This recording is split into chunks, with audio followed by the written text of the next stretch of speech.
chẳng ý à mình mà tham ban chụp nên là tin ní mới tới giờ bật chỉ mình để sai được kia bật mền hơi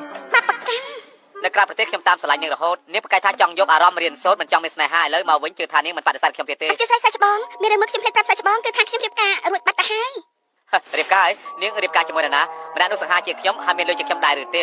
មនុស្សមានអំណត់ខ្លួនឯងសួរក៏មានអំណត់ចឹងអីយប់នេះមានកម្មវិធីជួបជុំមិត្តភក្តិនាងនាំប្តីនាងទៅជាមួយទៅអធិស្ឋានខ្ញុំគ្មានចំណាប់អារម្មណ៍ទេគ្មានចំណាប់អារម្មណ៍ឬមួយនាងគ្មានប្តីបដាទេគេអាយ៉ាទោះបីនាងមិនស្រឡាញ់ខ្ញុំក៏ដោយមិនបាច់យកលេសថារៀបការរួចទេអត់ទេរៀបការមិនរៀបការតែប៉ុនអីនឹងលោកនាងរៀបការមិនរៀបការរឿងអីខ្ញុំមិនដឹងនោះការពិតនាងគ្រាន់តែកុហកខ្ញុំទេកុំអារម្មណ៍អីលោកគ្រូប៉ែដល់ពេលនោះនាងច្បាស់ចំណងប្តីនាងទៅចូលរួមចឹងល្អហើយចឹងអីយប់នេះខ្ញុំចាំនាងកុំភ្លេចណាលោកគ្រូប៉ែដឹងស្រាប់ហើយខ្ញុំកំពុងតែដាក់ពាក្យបណ្ដឹងឡើងលះរឿងអីខ្ញុំនាំប្តីខ្ញុំចូលរួមពេលព្រោះខ្ញុំគឺជាប្តីនាងហ៎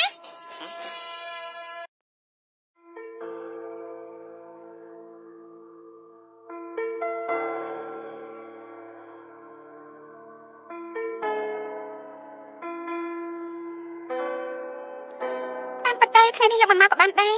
លោកធ្លាប់ជឿខ្ញុំច្រើនលើកហើយតែព្រោះយ៉ាងបើពួកយើងជាប្តីប្រពន្ធហើយមិនបាច់ទៅចុះឆ្ងាយម្ល៉េះបើសិនជាមិត្តភក្តិនាងឃើញអាចយកច្រឡំថាប្តីប្រពន្ធមិនទៅគ្នាចង់พูดគេក៏ត្រូវพูดឲ្យសមដែរមកលោកថាមិនអញ្ចឹងទៅអាចជាស្រេចខ្ញុំលើកទូរស័ព្ទផ្លែណាលោកឈី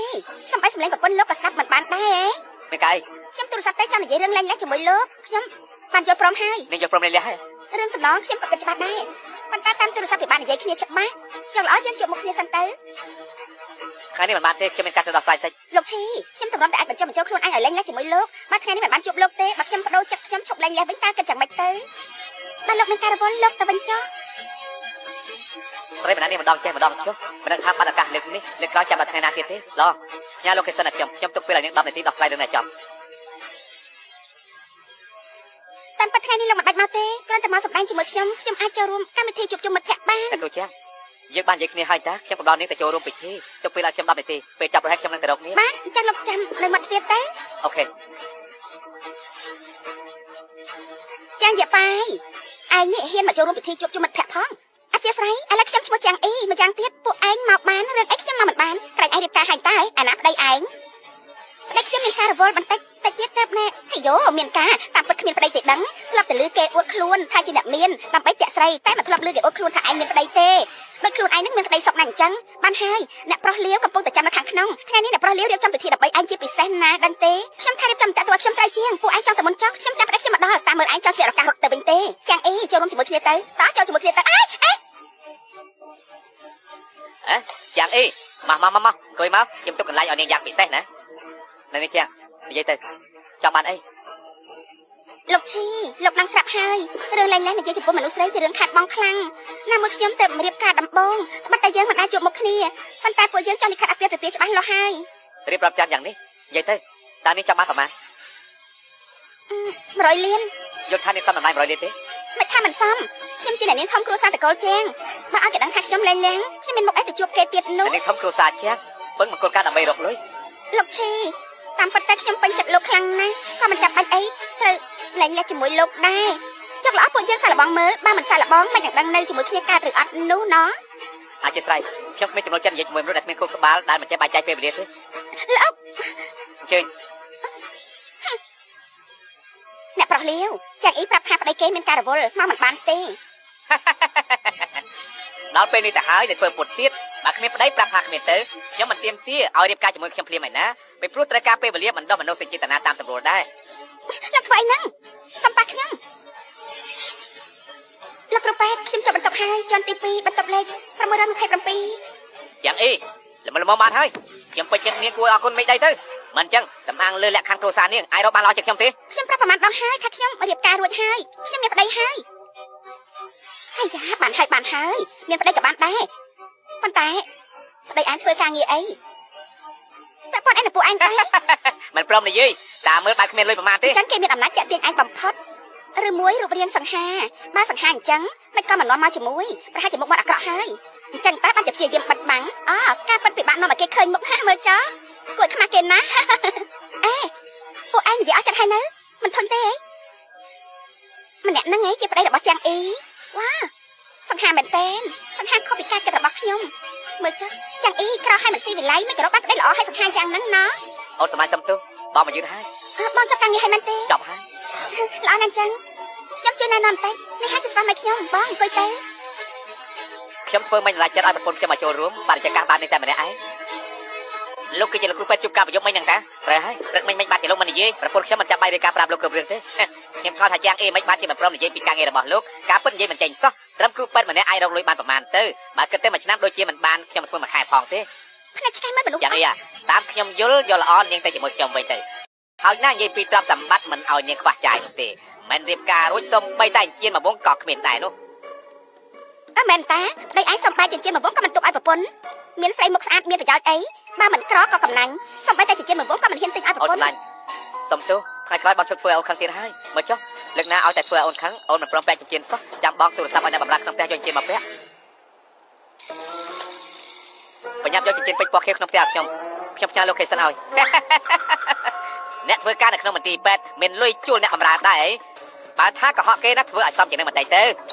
ចិញ្ចៀនអីគេកំប្រាប់ថាជារបស់សម្រាមដែលលក់តាមផ្លូវ CR គឺជាអ្នកជំនាញខាងផលិតត្បូងពេជ្រដល់ពេលនោះប្រយ័ត្នខ្មាស់គេទៅខ្ញុំមិនបទូដៃឲ្យទេយកល្អអ្នករត់ការទៅទិញអាណាថ្លៃបន្តិចមកបើមិនចឹងខ្មាស់គេហើយប៉ុន្តែតាមជាគ្រូពេទ្យសំបីតែអាណារៀនថ្លៃបន្តិចក៏គ្មានលុយទិញដែរគួរឲ្យខ្មាស់គេណាលោកអើយមើលចុះអាយ៉ាឯងនេះ រកមិនបានច្រើនទេប៉ុន្តែត្រឹមចិញ្ចៀនពាក់គឺគ្រប់គ្រាន់ហើយ សួស្ដីលោកឈីនេះជាចិញ្ចៀនដែលលោកបានពឹកឲ្យខ្ញុំចូលមកជូនមិនក៏លឿនម្ល៉េះនេះជាចិញ្ចៀនអូផាញ់ហាម៉ាភ្លូមានតែមកគ្រាប់កត់លើលោកតម្លៃជាង$60 លានណោះ អូនសម្លាញ់ថ្ងៃក្រោយបើបងធ្វើខុសទៀតអូនបាយបងជ័យបងក៏បានតែដាច់ខាតកុំដល់ជើងនេះទុកឲ្យសោះជៀសវាងគេយកច្រឡំ អរគុណលោកប្តីលោកគ្រូពេទ្យមិនស្មានថាពេលលោកសម្ដែងដូចបន្តែអញ្ចឹងបើគេពិតជាឈីអ៊ីនលីវិញនោះមិនដឹងជាល្អយ៉ាងណាទេ ឆាប់ឡើងឲ្យគេមើលទៅ តែតែគ្រូពេទ្យម្នាក់អាចមានលុយទិញចិញ្ចៀនថ្លៃដល់ម្លឹងហ៎អេសៀនេះជាអ្នកជំនាញពិនិត្យមើលត្បូងពេជ្រមកជួយពិនិត្យឲ្យមើលតិចទៅ ខ្ញុំពិនិត្យមើលគ្មានបញ្ហាទេប៉ុន្តែរំខានជាងអ៊ីជួយដោះចិញ្ចៀនក្នុងដៃឲ្យខ្ញុំមកទើបខ្ញុំស្រួលពិនិត្យវាកាន់តែច្បាស់ធ្វើចឹងមិនកាត់ទៅនេះជាចិញ្ចៀនរៀបការដែលប្តីខ្ញុំទិញជូនខ្ញុំមិនអាចឲ្យគេមើលស្រាច់ចិត្តបាននោះ កុំបារម្ភឲ្យគេទៅ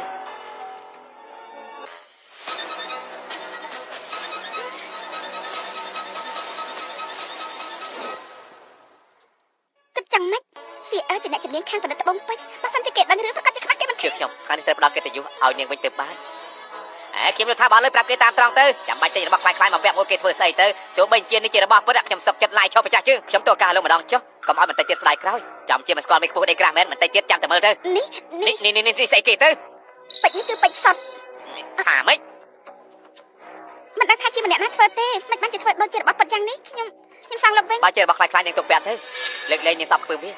មិននឹងអាចទៅចិញ្ចៀនស្អាតយ៉ាងនេះខ្ញុំសប្បាយចិត្តត្រូវជាងតែហើយគ្រូពេទ្យទំនាក់ទំនងលោកនិងលោកឈីល្អជាមួយគ្នាឯង ការពិតទៅគេមិនមែនអាក្រក់ដូចនាងគិតទេនាងមានអារម្មណ៍ល្អលើគេខ្លះទេ អត់ទេខ្ញុំដឹងថាគ្មានអារម្មណ៍ល្អជាមួយមនុស្សធំនឹងទេ ហើយចុះខ្ញុំមិនបាច់ជាមិននិយាយ លោកគ្រូពេទ្យចង់បានន័យថាម៉េចចង់សួរខ្ញុំថាស្រឡាញ់គេអត់ទេមានអារម្មណ៍ល្អចំពោះគេទេខ្ញុំគិតថាដល់ពេលណាលោកគ្រូពេទ្យគឺជាមនុស្សល្អត្រឹមត្រូវពួកយើងគឺមិនទាន់លែងលះផងគេច្បាស់ជាគ្មានអីចឹងទេលោកគ្រូពេទ្យលោកគឺជាមនុស្សល្អលោកនិងលោកឈីស្អីគេនោះមិនអាចจะប្រៀបធៀបគ្នាបានទេ មនុស្សល្អអ្នកគ្រូជាងខ្ញុំធ្លាប់គេទៅសាមមនុស្សល្អច្រើនលើកហើយខ្ញុំមិនចង់ធ្វើជាមនុស្សល្អអញ្ចឹងទេ ចាលោកចង់បានចឹងម៉េច ថ្ងៃណានាងមានពេលទំនេរខ្ញុំចង់ជួយនាងញ៉ាំបាយមួយពេលមានពេលខ្លះចង់និយាយជាផ្លូវការ សារភាពផ្លូវការស្ងប់ចិត្ត ឡោះខ្ញុំទៅដល់ហើយខ្ញុំជួបនាងទៅវិញ មិនបាច់ទេខ្ញុំចង់ទៅជួបមិត្តភក្តិមួយផ្លែតខ្ញុំហៅតាក់ស៊ីជីទៅវិញក៏បានដែរ បាយប្រយ័ត្នប្រយែងមានកាយទូរស័ព្ទប្រាប់ខ្ញុំ បាយគ្រូពេទ្យចិញ្ចៀនពេជ្រនេះខ្ញុំធ្លាប់ឃើញនៅក្នុងសារមន្ទីរវាមានកម្រិតមើលទៅខ្ពស់ណាស់សម្បកក្រៅមានពលឺពណ៌មាសមួយស្រទាប់គឺជារបស់ពិតមិនខុសនោះទេពិតមែនទេ មិនអាចទៅរួចទេគ្រាន់តែជាពេទ្យធម្មតាម្នាក់ប៉ុណ្ណោះមិនអាចមានលុយទិញចិញ្ចៀនថ្លៃយ៉ាងនេះបានទៅខ្ញុំមិនជឿទេអូខ្ញុំដឹងហើ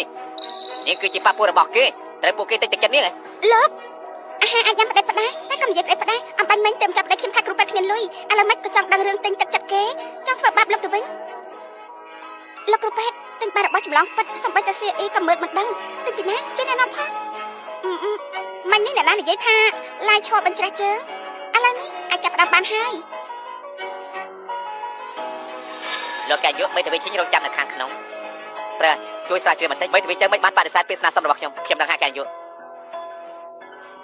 សួស្ដីកែយុឈីសួស្ដី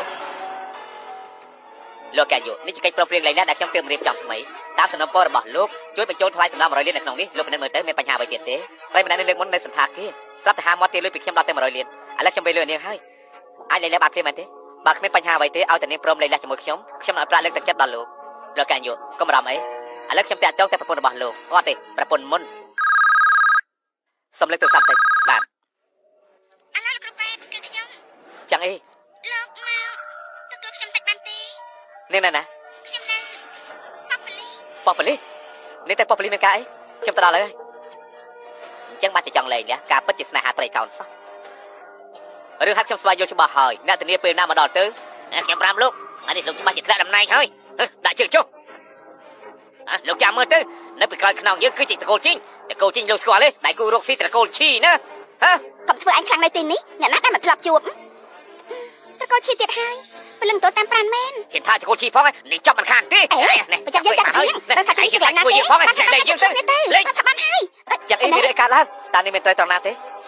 មិនបានជាផឹកស្រាច្រើនយ៉ាងនេះធ្ងន់ចង់អាយ៉ាស្រីស្អាតក៏បញ្ញាតាណាអីផឹកជាមួយបោះប្រមាណកែវសិនតែយ៉ាងម៉េចដែរថាចេញ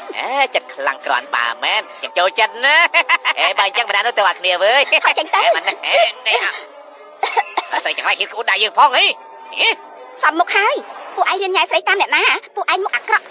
ហើយតាមញ៉ៃស្រីរកតែស្អាតអាគេងគក់ចង់ថាប់កង្កែបឯងនេះពិតជាអាក្រក់ណាស់ស្រីចង្រៃហ៊ានជាយើងផងបែបចង់ត្រូវអីជីអើហ៊ានវាយយើងផងយើងពឹងលើមុខស៊ីបាយជីអើខ្ញុំក៏ចូលរួមដែរចា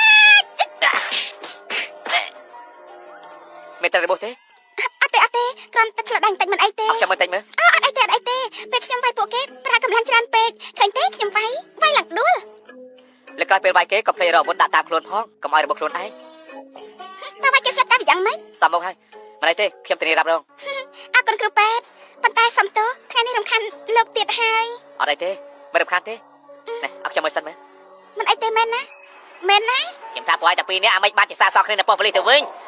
តិចទៀតលោកជីងមកដល់ពួកឯងច្បាស់ជារត់មិនរួចទេត្រឹមតែលោកជីងតែប៉ុណ្ណោះតើអស់ចាស់ស្អីទៅហ៊ានមើលសារលោកជីងផងឯងចង់ងាប់ហើយកុំប្រកាន់ជាមួយពួកគេលបងជីងលបងមកដល់ហើយលបងជីងទីផុតមកដល់ហើយលបងជីងឲ្យវាជេរលោកទៅតែបដាវាដឹងដែរម្ដងអូយខ្ញុំចង់ដឹងដល់ហើយដល់គេជេរខ្ញុំគេលបងជីងលបងជីងលបងជីងគេចង់គោចូលលុយពួកយើងតែដឹងនាំនេះទៅផ្ទះវិញលបងជីងយកតែខ្លួនលបងជីងហើយយកខ្ញុំស្អប់បំផុតអាណាធ្វើរឹកលុយ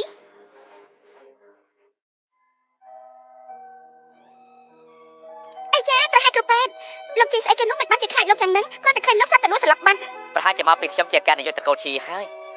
ខ្ញុំឯនេះកូនស្រីសម្ព័ន្ធតកូលចាំងដែរលោកជឿទេខ្ញុំនិយាយពិតមែនខ្ញុំក៏និយាយមែនដែរលោកមិនជឿខ្ញុំទេខ្ញុំជឿនាងនិយាយស្អីខ្ញុំជឿបើនាងជាកូនស្រីសម្ព័ន្ធតកូលចាំងមែនគឺល្អហើយលោកមិនជឿខ្ញុំផងខ្ញុំជួយនាងត្រឡប់ទៅវិញចាំមិនហ្នឹងខ្ញុំចុះទៅមើលសិន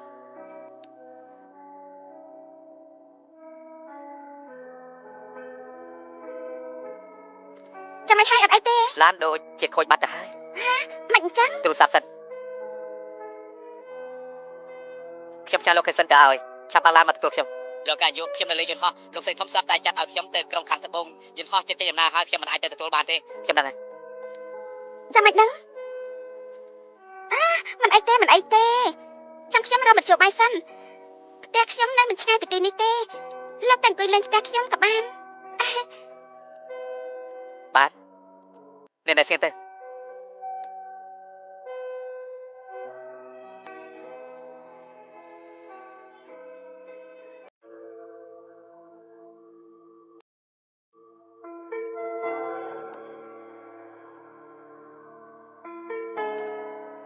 ជាសាលាគ្រូពេទ្យផ្ទះខ្ញុំគ្មានស្បែកជើងមនុស្សប្រុសមានតែស្បែកជើងខ្ញុំផ្ទះនេះអត់មានមនុស្សប្រុសផ្សេងមកទេ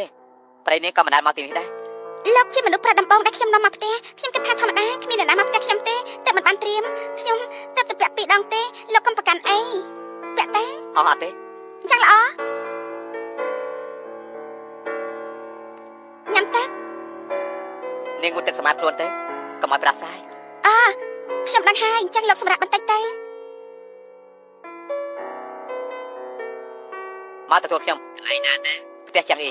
អត់ទេស្នាញ់អ្នកទាំងពីរមិញអាយរីចម្រើនលឿនម្ល៉េះចឹងប្រហែលជាខ្ញុំចិត្តបានបោះក្មួយហើយបាត់មកទៅខ្ញុំផ្ញើលោកខេសិនហើយឆាប់បានឡានមកទទួលខ្ញុំបកាទេខ្ញុំកំពុងកំដៅមិនស្រីខ្ញុំនេះជាការល្អសម្រាប់ឯងនឹងអ្នកគ្រូជាងបណ្ដុំមនុស្សចេតនាក្តាប់កាត់ឲ្យជាប់ទៅស្នាញ់ណាហៅឡូ